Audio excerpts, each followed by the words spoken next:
Seorang pencari nafkah sejati tidak pernah gentar pada lelah. Ia tahu, setiap tetes keringatnya adalah bukti cinta dan tanggung jawab. Rezeki mungkin tidak selalu besar, tapi keberkahan akan selalu hadir bagi yang ikhlas berusaha.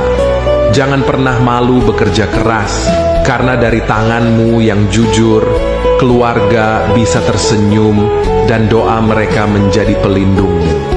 Ingatlah, mencari nafkah dengan halal adalah kehormatan, sekaligus ibadah yang meninggikan derajatmu.